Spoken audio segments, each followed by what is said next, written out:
پرچ روحانیت میں خوش آمدید۔ یہاں ہم دلوں کو سکون، روح کو تسلی اور زندگی کو اللہ کے قرب کا رستہ دکھاتے ہیں۔ ہر ویڈیو ایک روحانی سفر ہے، ہدایت، فکر اور محبت کے ساتھ۔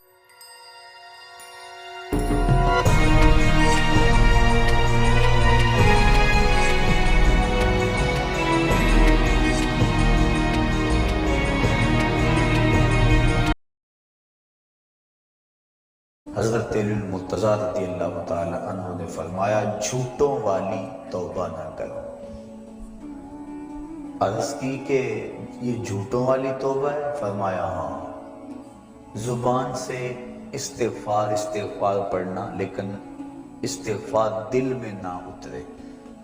ایک حدیث شریف کے الفاظ ہیں التائب من الذنب کمن لا ذنب لہ والمستغفر من الذنب وَهُوَ مُقِيمٌ عَلَيْهِ كَالْمُسْتَهْزِئِ بِرَبِّهِ۔ گناہ سے توبہ کرنے والا ایسا ہے جس طرح اس نے گناہ کیا ہوا ہی نہیں، اور استغفار کرنے والا اور گناہ کے اوپر وہ جمع ہوا ہے لیکن گناہ نہیں چھوڑتا اور استغفار کیے جا رہا ہے، فرمایا وہ ایسا ہے جس طرح اپنے رب سے مذاق کر رہا ہے۔ تو توبہ کی حقیقت تو یہ ہے کہ انسان عزم مصمم کرے کہ دوبارہ میں یہ گناہ نہیں کروں گا۔ جس طرح تھنوں میں دودھ کو واپس کرنا مشکل ہوتا ہے، اس طرح اس کا گناہ کی طرف لوٹنا مشکل ہو۔ تو حضرت علی المرتضیٰ رضی اللہ تعالیٰ عنہ نے فرمایا کہ سچوں والی توبہ کر، جھوٹوں والی توبہ نہ کر۔ اس نے عرض کی حضور آپ بتائیں سچوں والی توبہ کیا ہے؟ تو حضرت علی المرتضیٰ رضی اللہ تعالیٰ عنہ نے فرمایا سچوں کی توبہ کی 6 شرائط ہیں۔ پہلی شرط یہ ہے کہ گناہ پر ندامت اختیار کی جائے، جو سابق گناہ کیے ہیں اس پہ شرمندگی ہو۔ اور ایک روایت میں آتا ہے حقیقت توبۃ الندم، توبہ کی حقیقت شرمندگی ہی ہے۔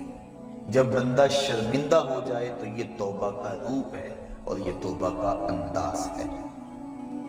تو کہا پہلی چیز سابقہ گناہوں سے توبہ کر۔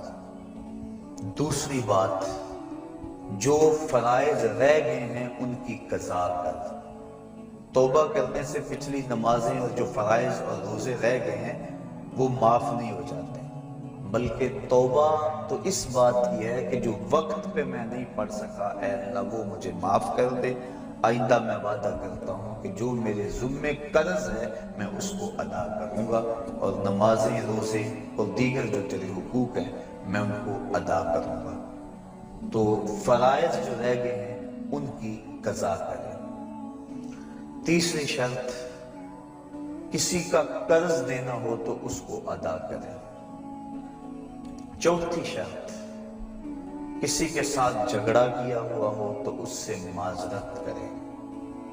پانچویں شرط جس طرح توبہ سے قبل گناہ کر کر کے اپنے نفس کو موٹا کیا اور قوی اور طاقتور بنایا، اب توبہ کا حق یہ ہے کہ تو اللہ کی اطاعت اور فرما برداری کر کے نفس کو ایسے ہی کمزور کاروں سے رگڑا دے۔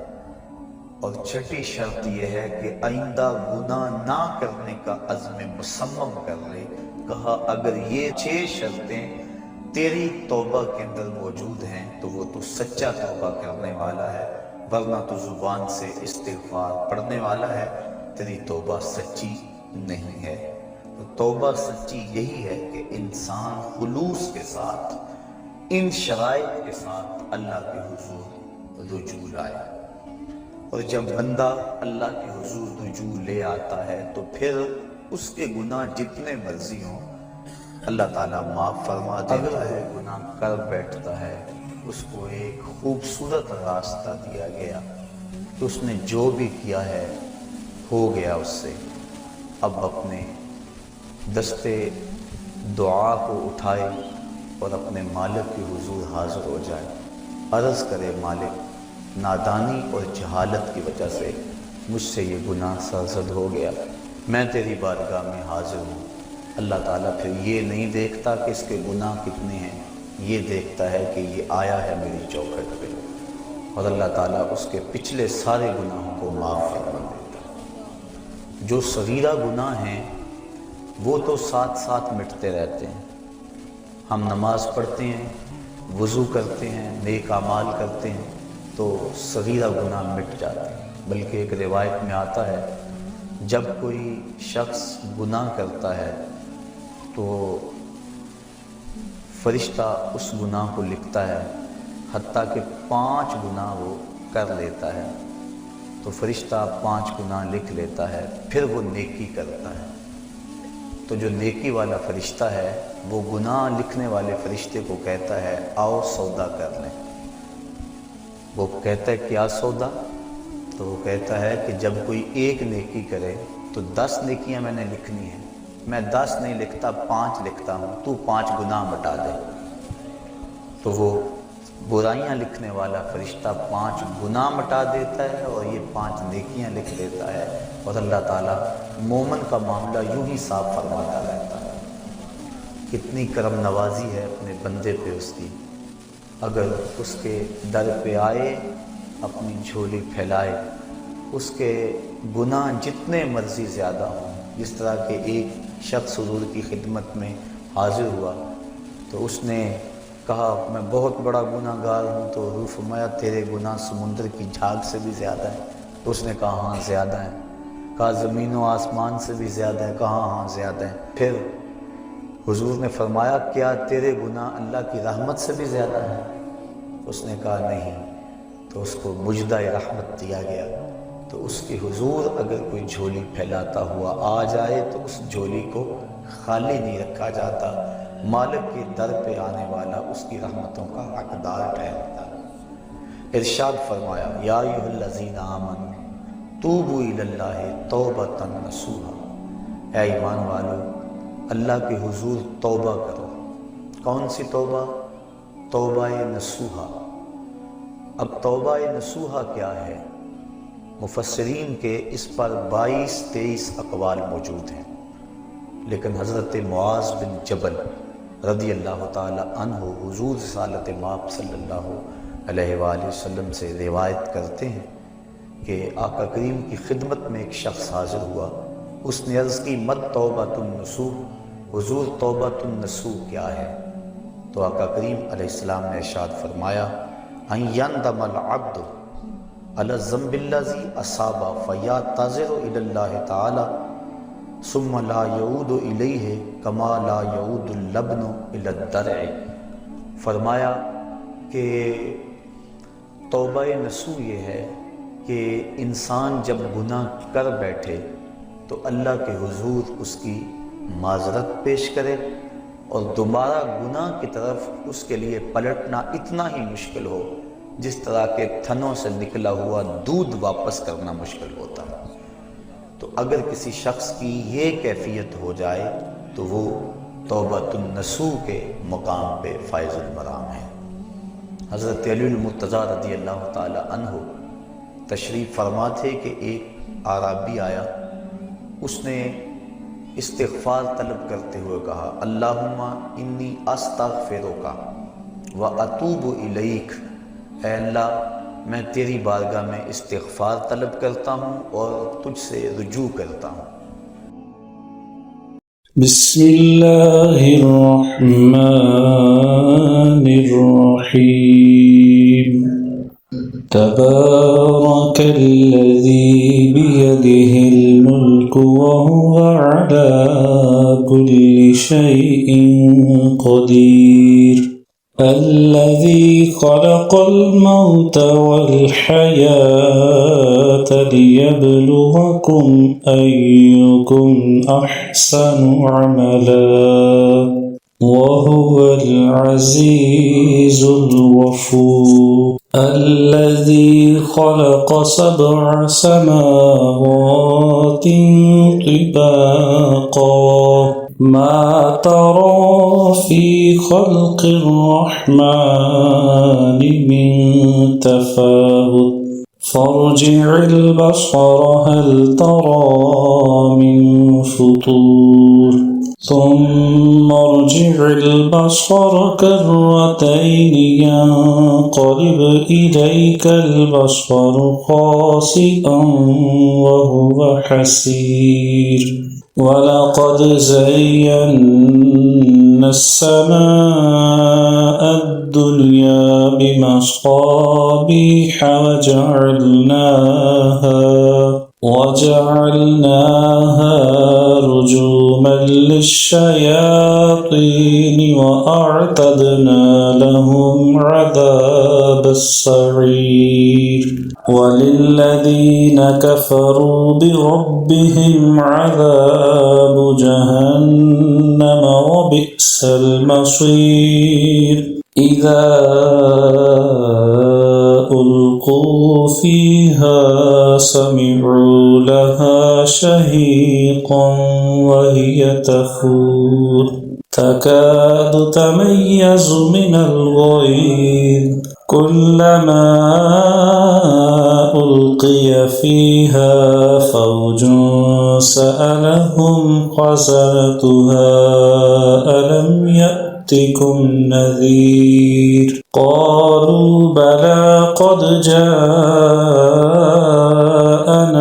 نذير فكذبنا وقلنا ما نزل الله من شيء إن أنتم إلا في ضلال كبير وقالوا لو كنا نسمع أو نعقل ما كنا في أصحاب السعير فاعترفوا بذنبهم فسحقا لأصحاب السعير إن الذين يخشون ربهم بالغيب لهم مغفرة وأجر كبير وأسروا قولكم أو اجهروا به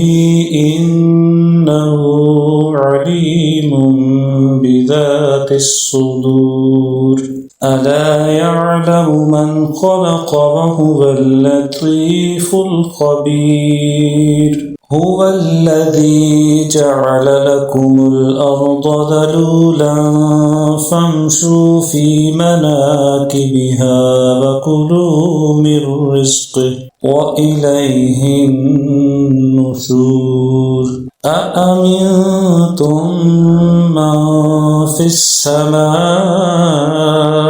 أن يخسف بكم الأرض فإذا هي تمور أم أمنتم من في السماء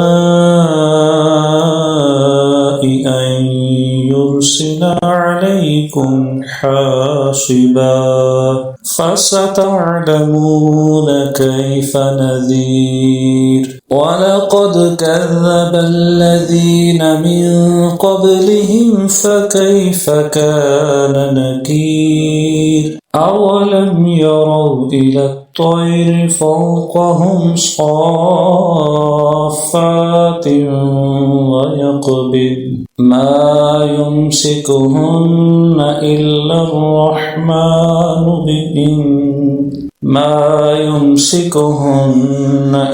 الرحمن إنه بكل شيء بصير أمن هذا الذي هو جند لكم ينصركم من دون الرحمن إن الكافرون إلا في غرور أمن هذا الذي يرزقكم إن أمسك رزقه بل لجوا في عتو ونفور أفمن يمشي مكبا على وجهه أهدى أمن